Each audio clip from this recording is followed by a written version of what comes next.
Hello, friends. Thank you very much for sending in your questions. I've received very many powerful, big questions. And one of them was this: what is God trying to tell us with all of this? What's our takeaway? And I was tempted to think and answer a little bit flippantly, saying, what is he telling us with all this at this moment? Well, what he's always telling us. What he's always telling us. His love.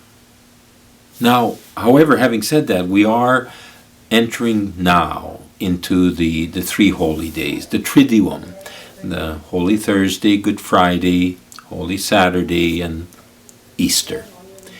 And if there's one point in the whole of the liturgical year where we try to say, well, what's God trying to tell us with all of this? What's our takeaway? Then this is the moment.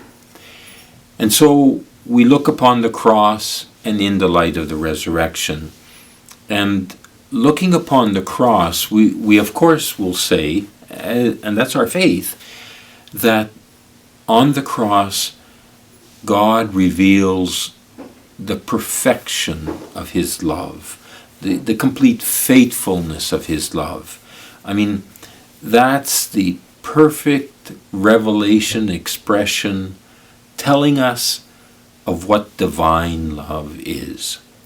However, there's another thing on the cross that God is telling us in his Son Jesus. And that's what it means to be really, really human. It's sort of strange, huh? We've got a guy dying on a cross like a criminal, so weak, utterly powerless.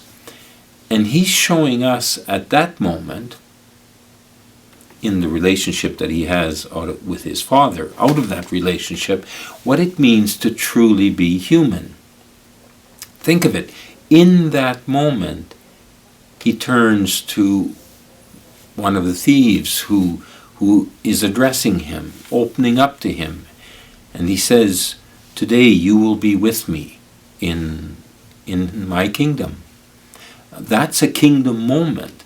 Jesus is embracing the suffering of that man and giving him hope for all eternity.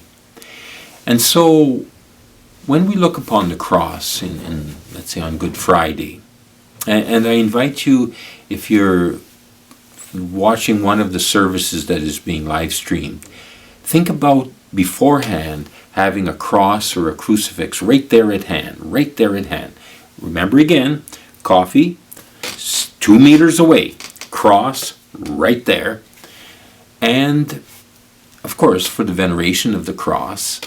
But as you reflect upon that mystery of Jesus revealing to us what it means to be truly, fully human, in what he lives there, the sharing of love by the embracing of suffering of the other, that, well, we can well use 2 to 3 days to plumb all that means. We really can. It's like a retreat. What does it mean to embrace the other and the suffering other? And yes, our own suffering or discomfort or frustration has increased because of COVID-19, especially now when we're all having to be in our own homes. But the suffering of others that was there before, for many of them, it's increased because of COVID.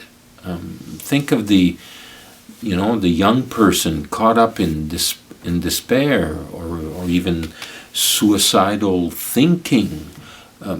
Think of the older person in a nursing home, hardly ever visited or spoken to, and just lonely. Think of the situations where already there were real stresses in a marriage, and now those stresses are becoming even stronger, perhaps even onto violence within the home, or maybe even, lashing out at children physically, hitting them. Think of the people in Syria. That war was going on and is going on, and COVID will only make the suffering of the most vulnerable even worse. So, what am I saying? What am I saying? That we should reflect upon all the ills of the world and just drag ourselves down? No. Again, look to Jesus first. And what does he do in the face of all human suffering of all times, especially that brought on by our sin? What does he do? He loves. He turns to the other. He embraces the other, especially the one who is most suffering. And so that's what I think we must do. In these days, in our retreat at home, in our holy days lived so differently, just in home, not in family, not in church, not in big gatherings, but just at home, to really take a time of silence, of retreat, and to pray for those who are especially suffering in this time, even more. To perhaps think of what we can do for that suffering right now. St. Alphonsus School is inviting its parents when they go shopping to pick up some extra things, and they're identifying which things, for Winnipeg Harvest. Winnipeg Harvest demand has gone up 30%. They're receiving donations, but they don't have enough workers and time to go shopping. And so St. Alphonsus parents are doing that. I think that's wonderful. That's a kingdom moment. That's Jesus on the cross drawing us to his kind of love, to participating in his love, to living out with him his love. And so I really invite you in this time of retreat, of holy days, to make it a retreat. If you haven't set up your prayer corner yet in the house, set it up. Take some time to reflect. Do the Stations of the Cross at home. You may not have them physically on the wall, but there's resources out there. So many resources.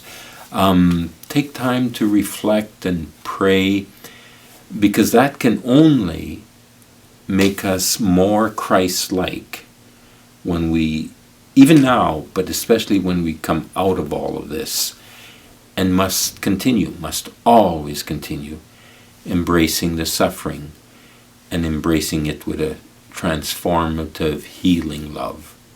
So I wish you good holy days, rich holy days, and live together as a family, both in your love for one another and perhaps as a family reaching out with that love for others in very concrete ways right now, but also very much in prayer. And we look towards the light of Easter. Actually, we're inviting everyone to light a candle at the 9 o'clock on Saturday as we begin our Easter Vigil and put it in the window. But it's the light of Easter is what shines out on the cross. So, good holy days for all of you. We'll see you at Easter.